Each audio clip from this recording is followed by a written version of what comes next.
Good morning, Barry. Thank you so much for being here. We're super excited to get to interview you. I would love if you could introduce yourself. Okay, my name is Barry Kopulos. I'm known as the Master Networker, the Connector, and Executive Producer of Prairie Multimedia Productions. I work in all things multimedia, that is, video productions, podcasting.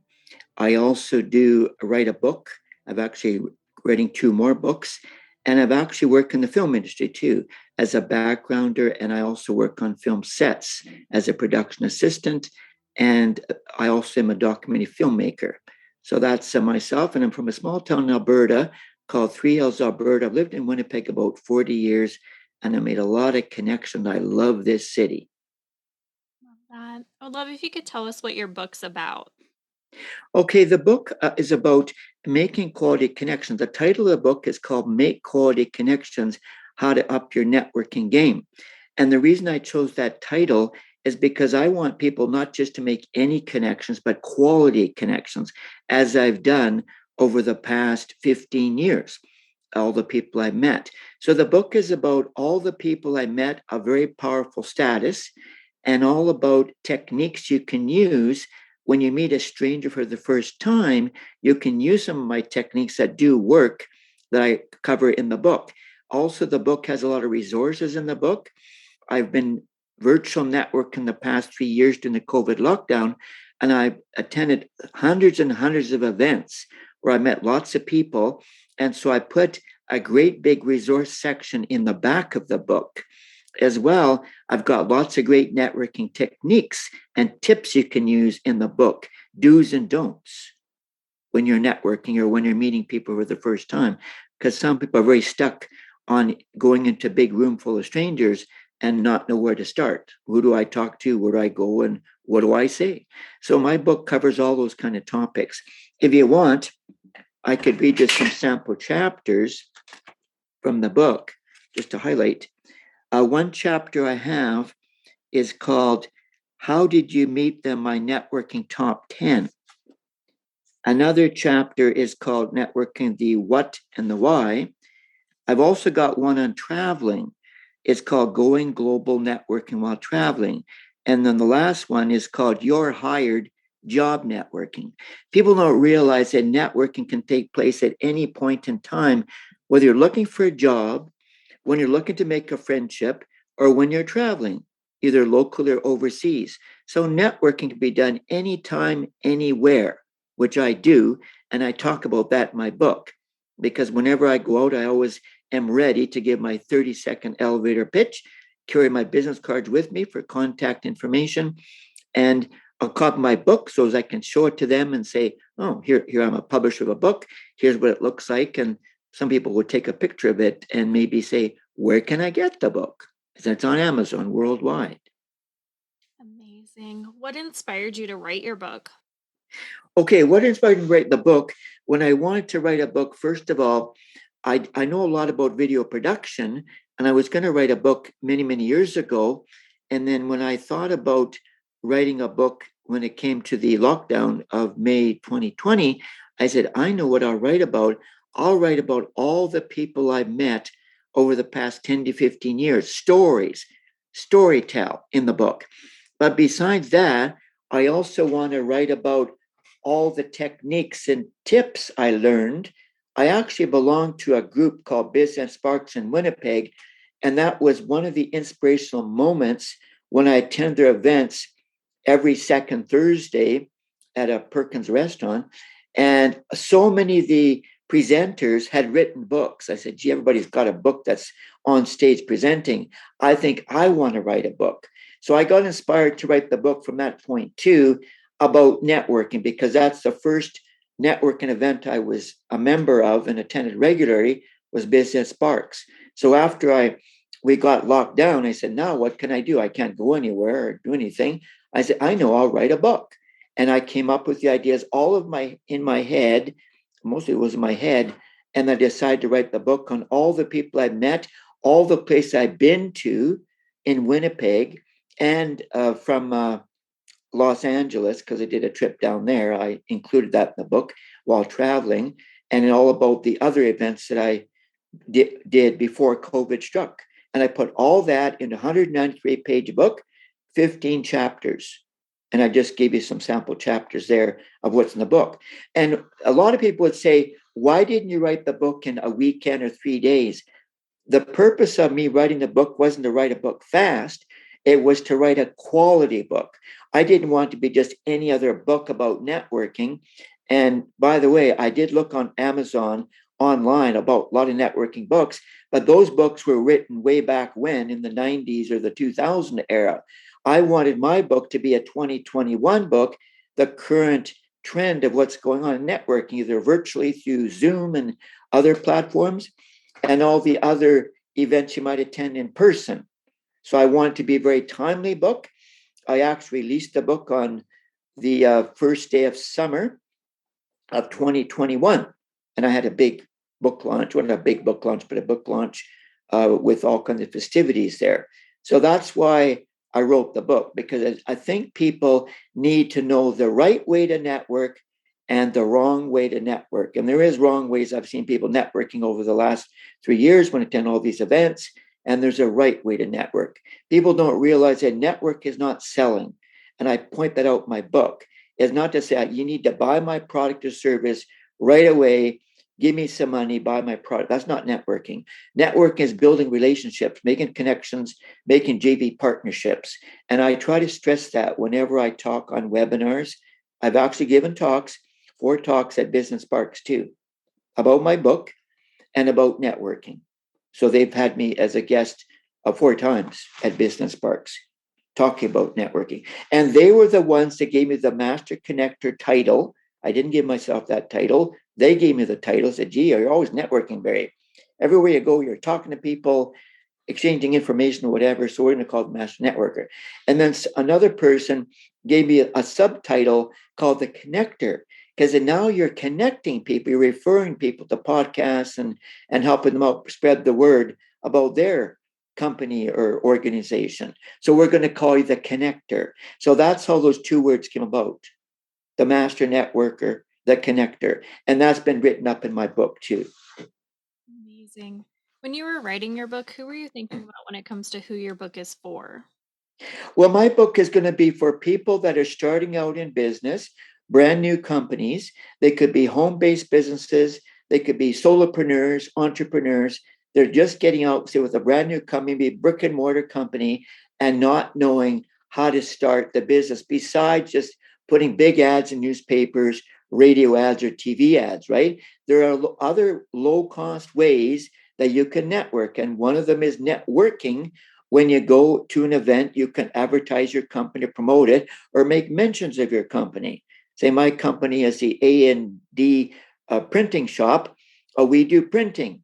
And then you can say, well, here's what we do. And then somebody might say, oh, I think I need some printing services. Tell me more. Or let's get together and have lunch or coffee, and we'll have a meeting. So that's who my target is for startups, anybody starting out in the new business world, even people that I found this out during the COVID lockdown, that their businesses were shut down and they didn't know how to pivot to the online world. They didn't know about Zoom and all these other platforms, right? Where they could promote and mention their business online, even to Winnipeggers, right? So they were stuck with the business closed down and they lost a lot of money, right? I actually did a talk on pivoting your business to online. Because some people are stuck in the old ways of doing business, like I said, by doing ads on all these traditional mediums, and they don't know that another medium exists, a very powerful medium called podcasts or webinars that you can talk about your company. I've been to many, many webinars, and people always talk about their companies. My company's ABC. Here's what I do. Here's what I market. And I'm looking to make connections with other people that might need to use my services. How long have you been writing and what made you really start? Well, like I said, I started it in about May 2020, when I put the first words. I used Word to put the first words down on paper. I did many versions of the draft document, right? Maybe 7 or 8 versions of the draft. But I just started putting my ideas down, like I say, from my head, all the people I'd met. I might have looked up some dates and stuff like that, proper names and stuff like that. But I started back in May 2020. It was 2 months after the COVID lockdown, right? The COVID lockdown was March 13th. I remember that clearly because I was at an event. They said, okay, the seminar's closed for tomorrow. COVID arrived in Manitoba. You all got to go home and stay inside and do whatever you do. And I said, oh, wait, what do I do? And I got this whirlwind idea. I'm going to write a book. I've always wanted to write a book. I'm going to write a book. And I'm not just going to write any book.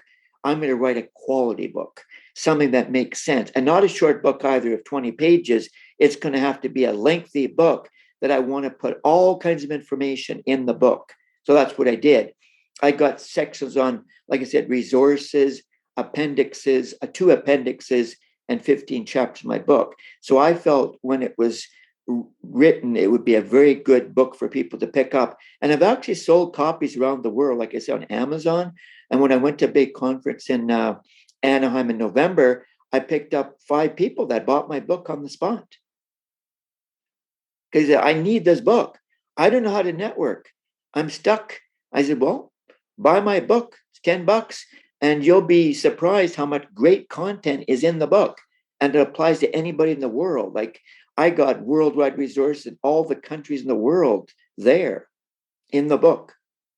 So you say, I'm from London, England. You probably wouldn't have any bearing on that there. Well, matter of fact, I do, because they have networking events that you can go network in London, England, or Australia, or Europe, or Asia, whatever country you want to network in. It's in my book. Amazing. What is your schedule like when you are writing a book? Well, what I usually did, because I've heard this, that the morning is the best time to be productive, around 10 o'clock in the morning. So I might write for a couple of hours. I don't want to overdo it. And I would stop and pause. And then I might write maybe after take a lunch break or break, and then maybe write in the early afternoon. And then I use the evenings for my webinars that I would attend to get more information. See, by attending the webinars, I got content for my book because I just wanted the content of me and be biased. Well, it's all Barry's content. I wanted to attend webinars and pick up this pointer, this pointer. I've actually got people that conduct networking webinars in my book. So they became part of my book and asked them permission to include some tips and things that they talked about in their webinar in my book. So that's what I did. So it was a whole big process I put together. And I didn't really take any formal writing course. I took a course from Raymond Aaron called 10-10-10, where he teaches you how to write 10 chapters in 10 weeks. In what's the other 10? 10 chapters, 10 weeks. There's a 10-10-10 there, maybe 10 months, a book. And then I got inspired by that. Amazing. What do you need in your writing space to help you stay focused? I would say, just ideas. Like I might reference something I did. Like well, I got many certificates from Business Sparks. I might reference that and say, oh, that brings back a memory of when I met some interesting people there at Business Sparks.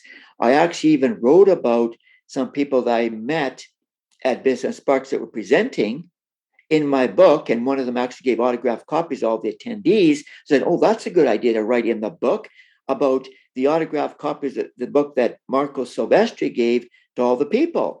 And that got me an idea. Oh, why don't I do the same thing? Why don't I give out copies of my book and do that? So I took some ideas from the presenters from Business Sparks, and I wrote about that in my book too, because it brought back memories, right? Amazing. What is your favorite writing snack or drink? I would say tea, definitely tea with honey. And the snack, I would say, will be the snack. Let me think now. Well, maybe peanut butter and jam on toast, maybe would be my snack. What type of books do you personally enjoy reading? Well, I do a lot of reading of personal development books.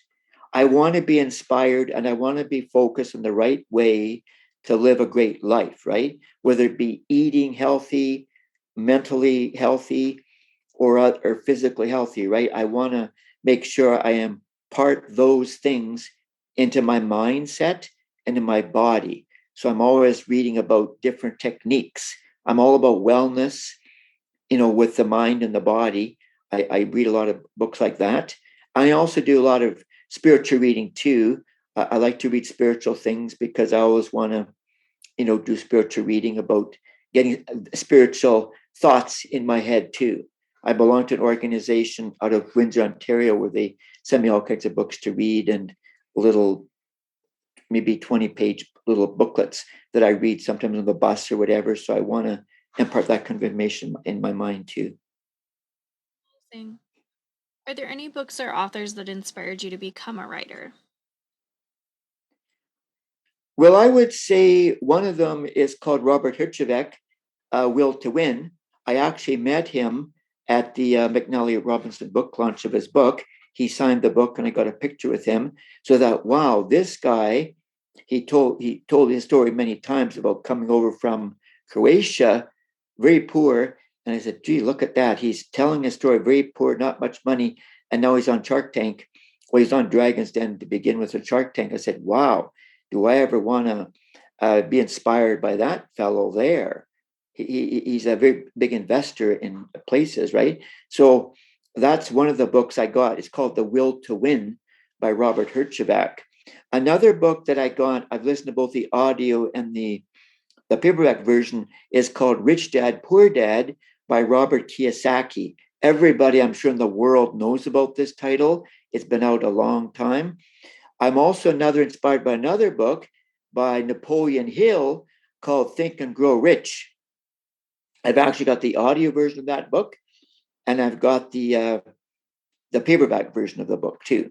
So that's another one I like, Think and Grow Rich, because these books can impart a lot of good knowledge and wisdom to you that you can really get a good grounding of starting a business or working in a business or even working for companies by reading those books.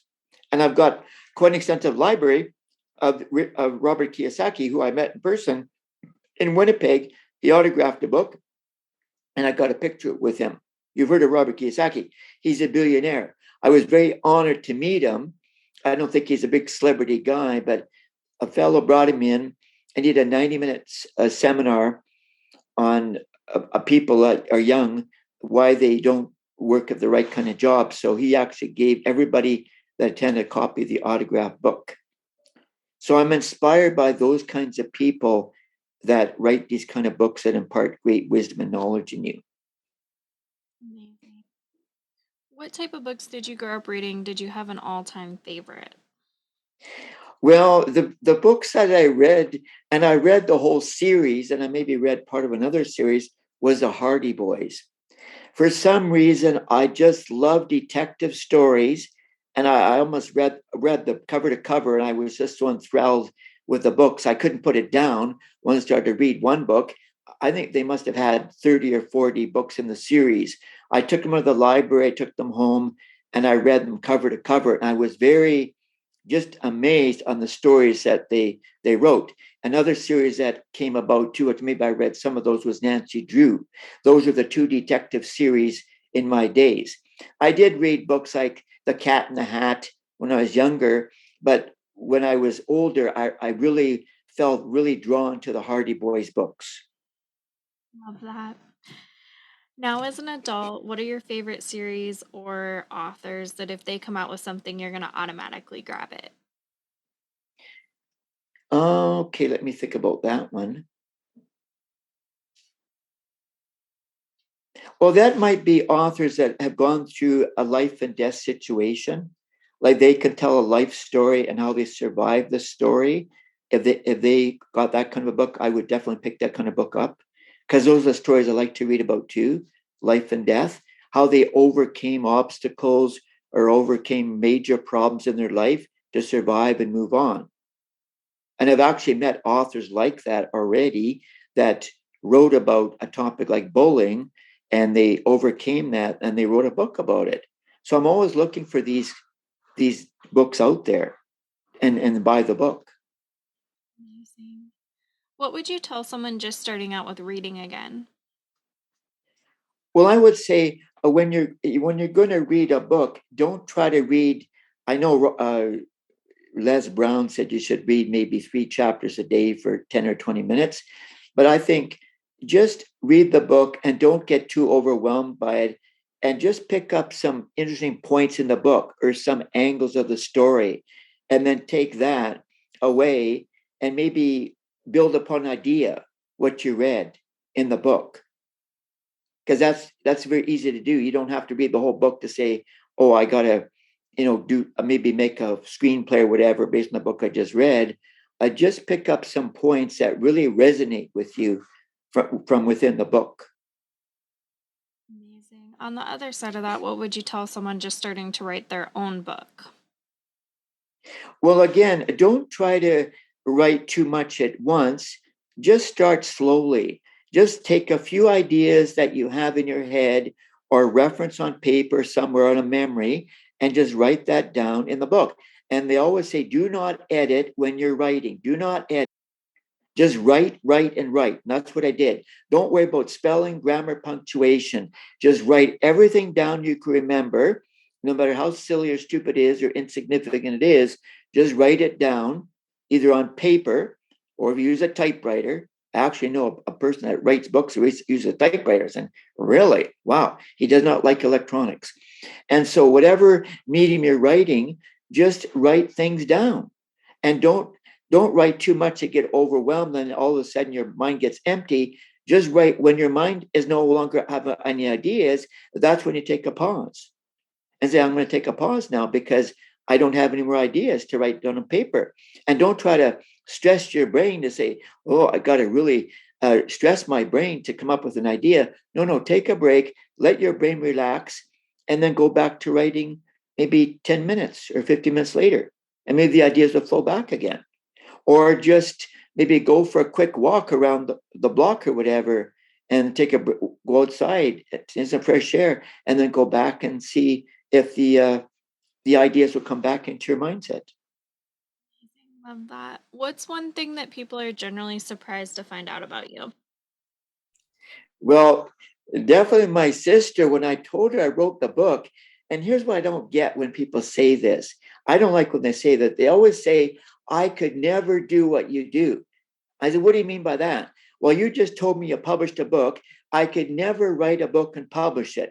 I said, why not? I don't got any special skills. I'm educated just like you are. We're not university or college educated. You're Carol is the one that said that. You're not university or college educated, neither am I. I just am reaching outside my comfort zone to try things that I didn't think I would mind doing, like writing a book and getting it edited, putting chapters in, and putting content in and actually publishing it. Not just talking about the book, but actually say, here's my physical book. Like when I hold up the book, I said, this is my book. It's physical, and I actually wrote the entire book. And my editor, she edited the book, but all the content came from me. And I'm still surprised when I look back and say, did I actually write the book? Of course you wrote the book. Nobody else wrote the book. You wrote the book. And I'm still kind of dumbfounded that at 63 years old, I actually published a real book. And it's not just a book, it's a quality book. It makes sense. So a lot of people are really dumbfounded when they say, you produced a TV show for 7 years. I could never do that. They always say that word. I could never do that. Or I could never do what you do. I said, what do you mean? I could never produce a TV talk show. Well, I didn't have any experience producing a TV talk show. So you could do the same thing. You just have to have an open mind and you have to be one to be taught or mentored like I did. And you have to take on a challenge that, oh, I don't like to take on new challenges because I could fail. Don't think that way. When you take on a challenge, you might fail, but you might learn something from the challenge you take on, right? Mhm. So that's what people always tell me. I could never do what you do, or I could never do that. And I don't like to hear those words because you're university educated. I'm not. You got a degree. What do you mean you couldn't never write a book? You've got more education than I do, right? So I know why they would say that. Is there anything else you would like to say or add? Oh, I want to add one more thing. I always wanted to take my book. My book currently is an ebook format on Amazon, and it's in a paperback form on Amazon. As I said, anywhere in the world with Amazon service, you can get the book. I'm not sure in different languages, might be in English. But I put it in my mind when I wrote the book, I said, at some point, I want to make the book audio format. And I did it. I have a device called the Echo Dot fifth generation with Alexa app on it. And I got Alexa. I was surprised when she could read entire Kindle books of the library. I said, really? Oh, wow. I didn't know that she could do that. So then I said, okay, Alexa, oh, be careful. She's going to talk to me. Go find Make Quality Connections and read the book. And all of a sudden, she came and started talking about the book. From the very first word of the book, she read the entire book. I said, holy smokes. She actually read my book cover to cover. So then I did a test with her. And then I said, okay, I'm going to use Audacity. You've heard this program to put my microphone near the speaker and have her read the entire book. And it took 2.5 hours to record the entire book into audio format, MP3 and WAV format. So now I have my entire book. It's a first draft, audio recording, in an audio version. And the reason why you might say that, well, a lot of people, including myself, like to read books in audio format.